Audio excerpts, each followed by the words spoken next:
அன்பிற்கினியவர்களே, வணக்கங்களுடன் இன்றைய நாளு நிகழ்ச்சிக்கு உங்களை அன்புடன் வரவேற்கிறோம். தொடர்ந்து நாம் 1 தெசலோனிக்கேயர் புத்தகத்தை கற்று வருகிறோம். இந்த நிகழ்ச்சியிலே மரணத்திற்கு பின்னதாக உள்ள நமது வாழ்க்கை, இரகசிய வருகையின் காட்சி, தேவனை அறிந்து அவரது அன்பை அனுபவிப்பவர்களுக்கு ஏற்படுத்தப்பட்டிருக்கும் மேன்மையான வாழ்வு மற்றும் பல தகவல்களை அறிந்து கொள்ள இருக்கிறோம். முழு கவனத்தோடு சொல்லப்படுகிற வார்த்தையின் மூலம் ஆவியானவர் உங்களோடு இடைப்பட ஜெபத்தோடு கேளுங்கள்.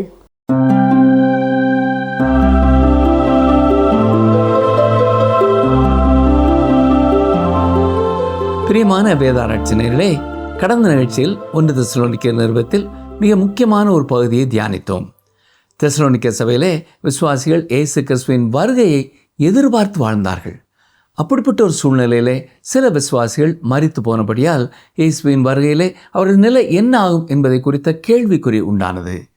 இந்த சந்தேகத்தை பவுல் அப்போஸ்தலனுக்கு தீமோத்தேயு மூலமாக தெரியப்படுத்தினார்கள். அந்த சந்தேகங்களை தீர்க்கும்படியாகத்தான் அந்த பகுதியை பவுல் எழுதியிருக்கிறார்.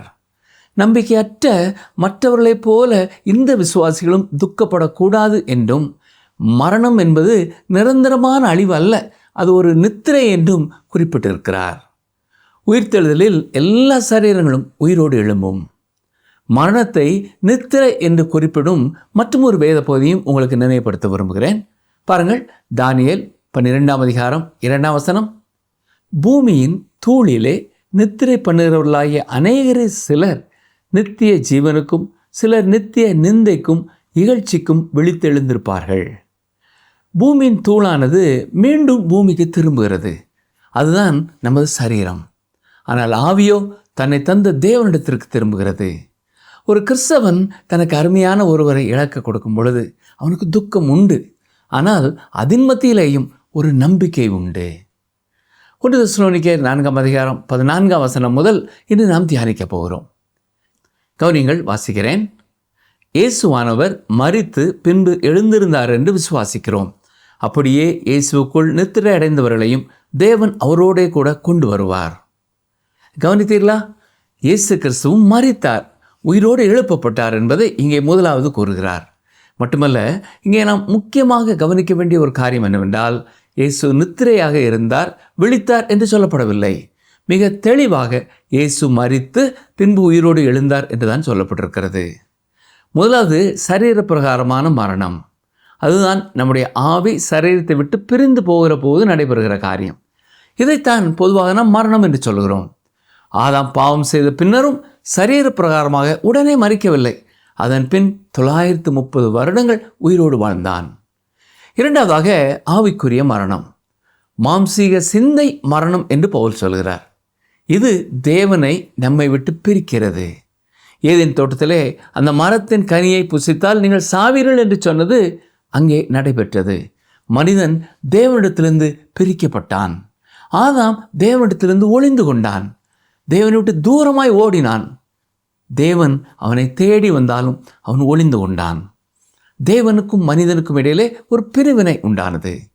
ஆதாம் அந்த மரத்தின் கனியை புசித்த நாளிலே ஆவிக்குரிய மரணம் அடைந்தான்.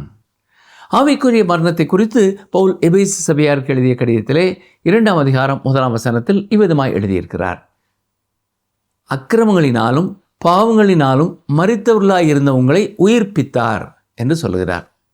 ஒரு பிரசித்தி பெற்ற நீதிபதி வெவ்வேறு இடங்களுக்கு சென்று இன்று வாழும் கோடிக்கணக்கான மக்கள் மரிக்கப் போவதில்லை என்று பிரசங்கித்து வந்தார்.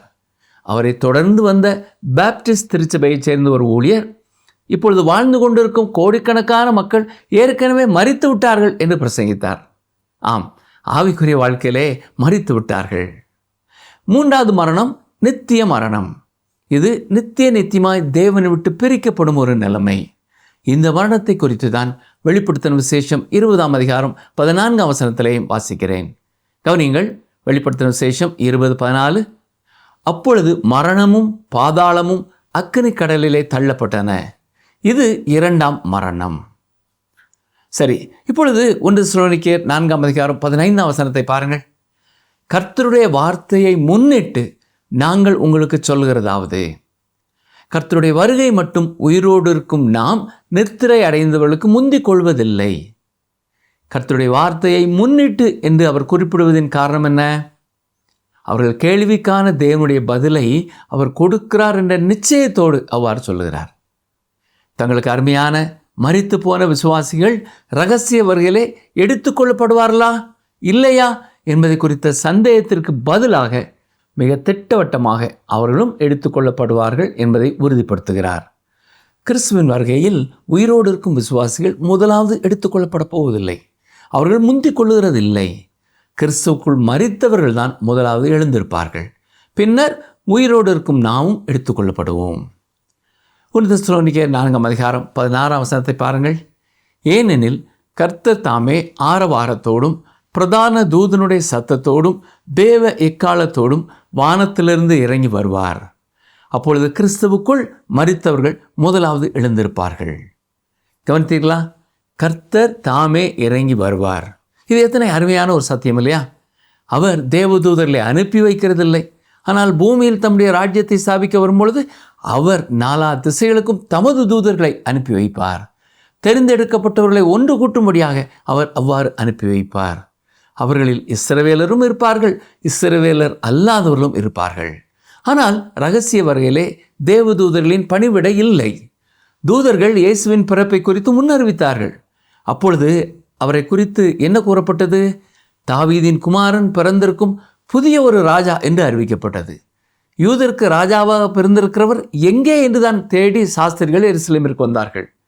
இதற்கு எதிர்மாறாக திருச்சபைக்கு அஸ்திபாரம் இடப்பட்ட பெந்தேகோஸ்தே நாளன்று அங்கே எந்த தேவதூதர்களும் இல்லை.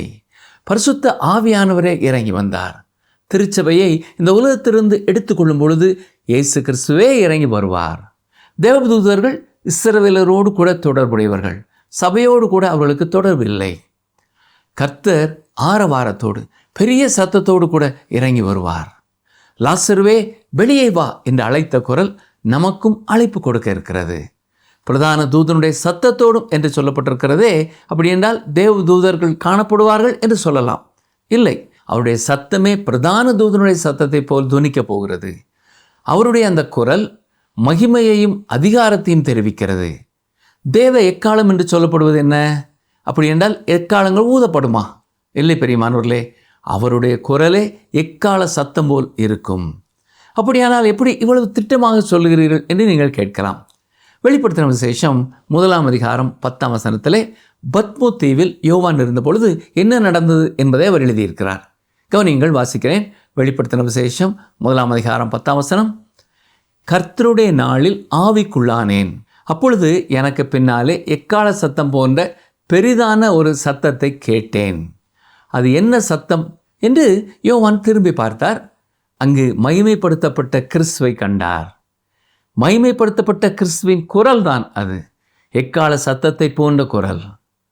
காபிரியேல் தூதன் எக்காலம் ஊதுவான் என்று சிலர் எண்ணிக்கொண்டிருக்கிறார்கள். காபிரியேல் தூதனிடம் எக்காலம் இருக்கிறதா இல்லையா என்றே தெரியவில்லை. அப்படியே அவனிடம் ஒன்று இருந்தாலும் அது அவனுக்கு தேவையில்லை.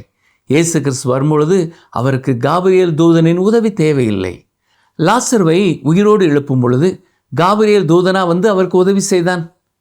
இயேசு லாசருவின் கல்லறையண்டையில் நிற்கும் பொழுது, காபிரியேலே, இப்பொழுது நீ கீழே வந்து இந்த லாசருவை உயிரோடு எழுப்ப எனக்கு உதவி செய் என்று கேட்டாரா?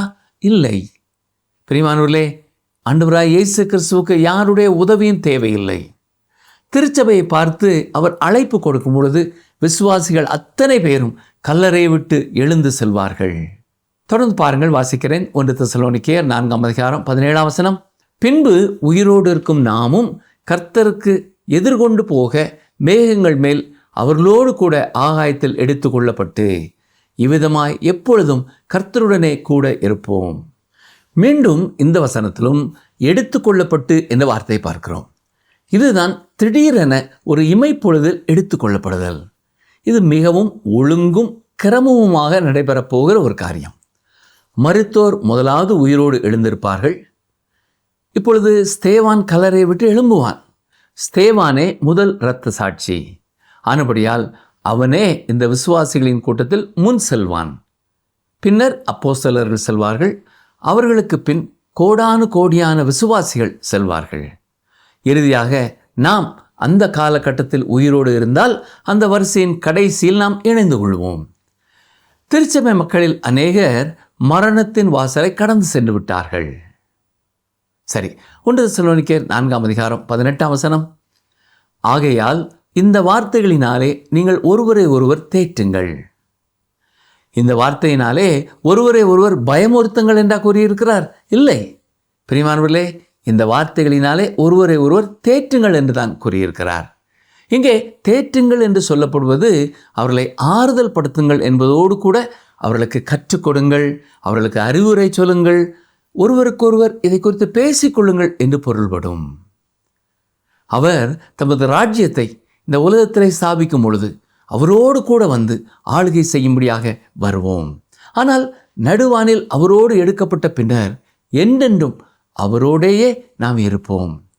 இயேசு நம்முடைய பாவத்திற்கான தண்டனை ஏற்றுக்கொண்டார் என்று விசுவாசிக்கிறவர்களுக்கும், தேவனுடைய அன்பை புரிந்து கொண்டு மனம் திரும்பி அவரை தங்கள் வாழ்க்கையின் தலைவராக ஏற்றுக்கொள்கிறவர்களுக்கும் இயேசு மகிமையான ஒரு வாழ்க்கையை ஏற்படுத்தி வைத்திருக்கிறார். இந்த உலகத்திலேயே அதை குறித்த நிச்சயத்தை நமக்கு அவர் கொடுக்கிறார். அவர் நம்மை தனியே இந்த உலகத்தில் விட்டு போய்விடவில்லை. நமக்காக ஸ்தலத்தை ஆயத்தம் பண்ணும்படியாக சென்றிருக்கிறார். அதை ஆயத்தம் பண்ணி முடித்த பின்னர் அவரே நடுவானம் வரை வந்து அவரை விசுவாசிக்கிற ஒவ்வொருவரையும் தன்னோடு அழைத்து செல்வார். அப்படிப்பட்ட மகிமையான அனுபவத்தை பெற்றுக்கொள்ள வாஞ்சிப்பீர்கள் என்றால் அனுதினமும் அவரோடு நடக்கும்படியாக அவருடைய கரங்களிலே உங்கள் வாழ்க்கையை நீங்கள் பூரணமாய் அர்ப்பணியுங்கள். 1 தெசலோனிக்கேயர் 5 பார்ப்போம். இந்த இறுதி அதிகாரத்தில் கிறிஸ்துவின் வருகையை எதிர்நோக்கி வாழும் கிறிஸ்தவர்கள் எப்படி செயல்பட வேண்டும் என்று கூறுகிறார். நமது அணுகுமுறை செயல்களுக்கு நேராக நம்மை வழிநடத்தவில்லை என்றால் ஏதோ பிரச்சனை இருக்கிறது என்ற அர்த்தம். கிறிஸ்துவின் வருகை குறித்த நம்பிக்கை நம்மை செயல்படுகிறவர்களாக மாற்ற வேண்டும். கிறிஸ்துவின் வருகை சமீபமாக இருப்பதனாலே நாம் விழிப்போடும் எச்சரிக்கையோடும் வாழ வேண்டும். கர்த்தருடைய நாள் என்று சொல்லப்படும் மகா உபத்திரவ காலத்திற்குள்ளே விசுவாசிகள் பிரவேசிப்பதில்லை. கர்த்தருடைய நாள் இரவில் தொடங்கும். ஏனென்றால் கர்த்தர் அப்படித்தான் நேரத்தை கணக்கிடுகிறார். கர்த்தருடைய கணக்குப்படி ஒரு நாளானது இரவில் ஆரம்பமாகிறது. இவ்விதமாகத்தான் ஆதியாகம புத்தகத்திலேயும் கர்த்தர் ஆரம்பித்தார். சாயங்காலமும் விடியற்காலமும் ஆகி முதலாம் நாள் ஆயிற்று என்று வாசிக்கிறோம். கர்த்தர் இரவில் ஆரம்பித்து வெளிச்சத்தில் முடிக்கிறார். மகா உபத்திரவ காலத்தை தொடர்ந்து கிறிஸ்துவின் 1000 வருட அரசாட்சி நடைபெறும். அப்பொழுது நீதியின் சூரியன் உதிக்கும். அவர் செட்டையின் கீழ் ஆரோக்கியம் இருக்கும். கர்த்தருடைய நாளை குறித்து நாம் கற்றுக்கொள்ள வேண்டும். 1 தெசலோனிக்கேயர் 5:1 பாருங்கள். சகோதரரே, இவைகள் நடக்கும் காலங்களையும் சமயங்களையும் குறித்து உங்களுக்கு எழுத வேண்டுவதில்லை. காலங்களும் சமயங்களும் திருச்சபையின் சொத்துக்கள் அல்ல பிரியமானவர்களே. அது இந்த உலகத்திற்குரியது, உலக பிரகாரமான மக்களுக்குரியது. முதல் அதிகாரத்திலே கிறிஸ்துவின் வருகையை குறித்து ஒரு கிறிஸ்தவரின் அணுகுமுறை எப்படி இருக்க வேண்டும் என்று பார்த்தோம். காலம் என்பதற்கான கிரேக்க வார்த்தை குரோனோஸ் என்பது. இந்த வார்த்தையிலிருந்து தான் குரோனாலஜி என்னும் ஆங்கில வார்த்தை வந்தது. காலங்கள் திருச்சபைக்குரியவை அல்ல. 1 தெசலோனிக்கேயர் 5:3 சமாதானமும் சௌக்கியமும் உண்டென்று அவர்கள் சொல்லும்போது கற்பவதியானவளுக்கு வேதனை வருகிறது போல அழிவு சடுதியாய் அவர்கள் மேல் வரும். அவர்கள் தப்பி போவதில்லை. இங்கே பவுல் யாரிடத்தில் பேசுகிறார் என்பது மாறுபடுகிறது. கவனித்தீர்களா? முதல் 2 வசனங்களிலும் சகோதரரே என்று விசுவாசிகளை அழைக்கிறார், நீங்கள் என்று சொல்லுகிறார். ஆனால் 3வது வசனத்தில் அவர்கள் தப்பி போவதில்லை என்று குறிப்பிடுகிறார். சமாதானமும் சௌக்கியமும் உண்டென்று அவர்கள் சொல்லும் பொழுது, மீண்டும் கூறுகிறேன், கர்த்தருடைய நாள் என்பது மகா உபத்திரவ காலத்தோடு ஆரம்பமாகிறது.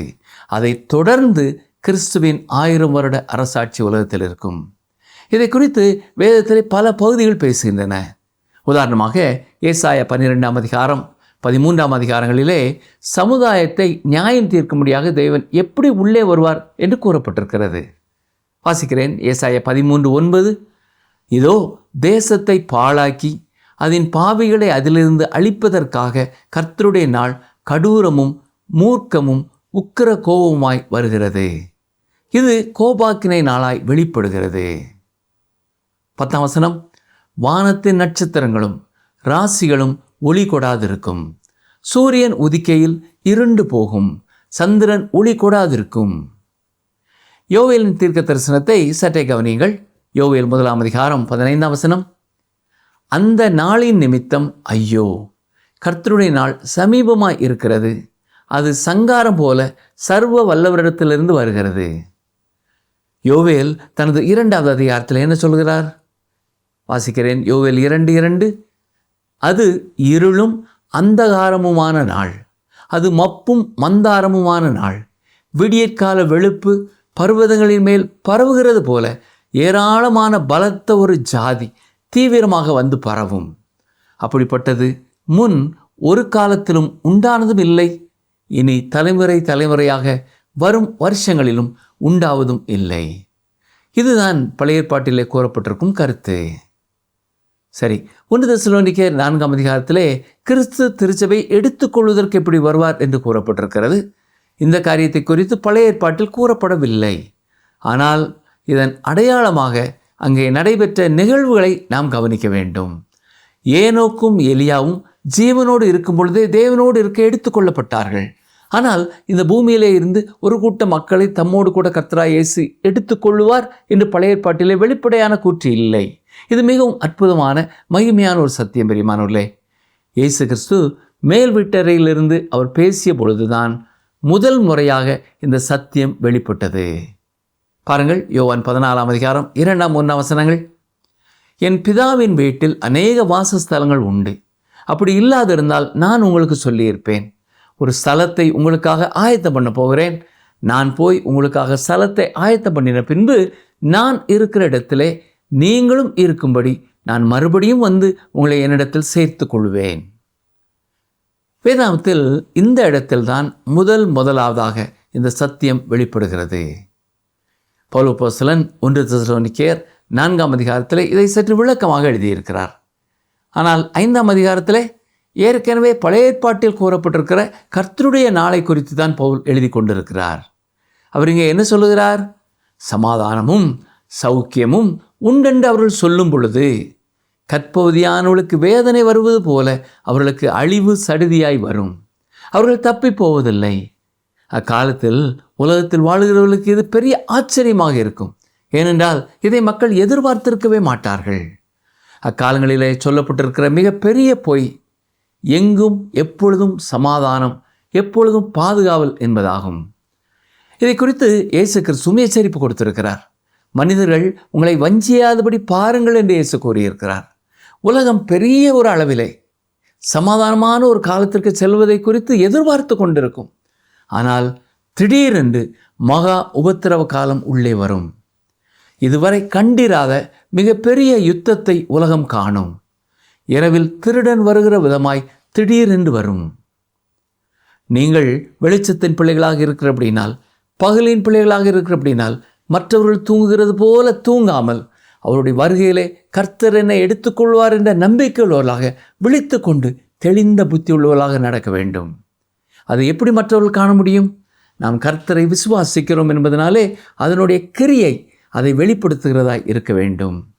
நம்முடைய வார்த்தைகளிலும் நடக்கையிலும் குடும்ப சூழலிலும் பணி செய்யும் இடத்திலும் வசிக்கும் தெருவிலும் அன்பு நிறைந்தவர்களாக காணப்பட வேண்டும். இவ்வாறு நாம் நடக்கும் பொழுது இயேசு வரப்போகிறார் என்பதை மற்றவர்கள் நம்முடைய வாழ்க்கையிலே, நம்முடைய வார்த்தையிலே கண்டுகொள்ள முடியும். அப்படிப்பட்ட கிருபையை கர்த்தர் தாமே நம் ஒவ்வொருவருக்கும் தருவாராக.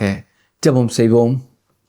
எங்களை நேசிக்கிற எங்கள் அன்பின் ஆண்டவரே, மகா உபத்திரவ காலத்தை துவங்கும் முன்னதாக விசுவாசிகளை இந்த உலகத்திலிருந்து நீர் எடுத்துக்கொள்ளும்படியாக நீர் திட்டம் பண்ணியிருக்கும் கிருபைக்காக நாங்கள் தாழ்மையோடும் முழு இதயத்தோடும் உமக்கு நன்றி சொல்கிறோம். உமக்கு ஸ்தோத்திரம் செலுத்துகிறோம். இந்த நிகழ்ச்சியை கேட்டுக்கொண்டிருக்கிற ஒவ்வொருவரும் உம்மை தங்கள் சொந்த இரட்சகராக ஏற்றுக்கொண்டு உம்முடைய வருகைக்காக ஆவலோடு காத்திருக்க கிருபை செய்யும். உம்மை அறிந்திருக்கும் ஒவ்வொருவரும் மற்றவர்களைப் போல சோம்பலாக இல்லாமல் வெளிப்படையாக விசுவாசத்தின் கிரியைகளிலும் அன்பின் பிரயாசத்திலும் ஆத்தும ஆதாயம் செய்கிறவர்களாக இருக்க உதவி செய்யும். நாங்கள் பெற்ற இன்பத்தை, சமாதானத்தை, சந்தோஷத்தை மற்றவர்களும் பெற்றுக்கொள்ளச் செய்ய நாங்கள் எடுக்க வேண்டிய முயற்சிகளை எடுக்க நீரே எங்களுக்கு உதவி செய்ய வேண்டும் என்று சொல்லி நாங்கள் ஜெபிக்கிறோம்.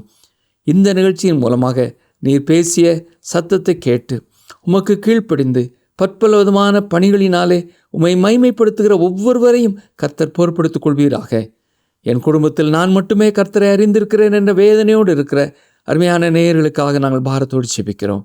கர்த்தர் தாமே அவர்கள் குடும்பத்தில் உள்ள அனைவரும் உம்மை அறிந்து கொள்ள, உம்மை கண்டுகொள்ள வாய்ப்புகளை ஏற்படுத்தி கொடுக்க வேண்டும் என்று கெஞ்சுகிறோம். கிறிஸ்துவின் கிருபை இந்த நிகழ்ச்சியை கேட்டுக்கொண்டிருக்கிற ஒவ்வொருவரோடும் அவர்கள் குடும்பத்தோடும் இன்றும் என்றும் தங்கியிருக்கட்டும். இயேசு கிறிஸ்துவின் நாமத்தினாலே மனத்தாழ்மையோடு வேண்டிக் கொள்கிறோம் பிதாவே, ஆமென். பிரியமானவர்களே, இந்த நாளின் நிகழ்ச்சி மூலமாகவும் பல முக்கியமான சத்தியங்களை நீங்கள் அறிந்து கொண்டிருக்கிறீர்கள். இதை உள்ளத்தின் ஆழத்திலே வைத்து ஆண்டவருடைய வருகைக்காக எப்பொழுதும் ஆயத்தமாயிருங்கள்.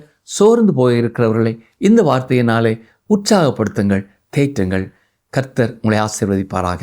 ஆமென்.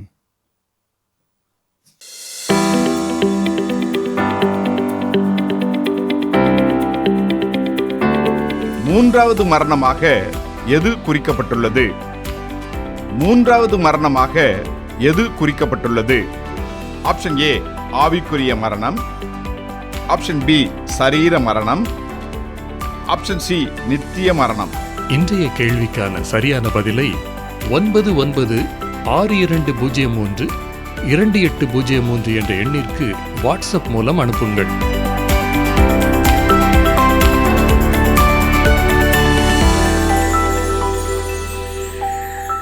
கிறிஸ்து உயிர்த்தெழுந்து நமக்கும் உயிர்த்தெழுதலின் நம்பிக்கையை கொடுத்திருக்கிறார்.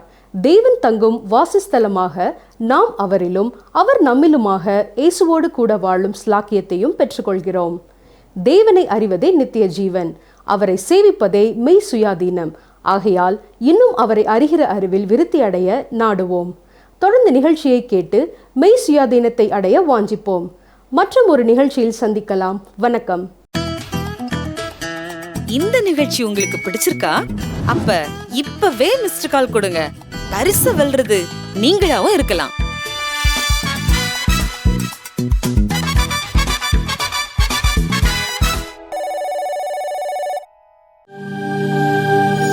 தெய்வ வாக்கு.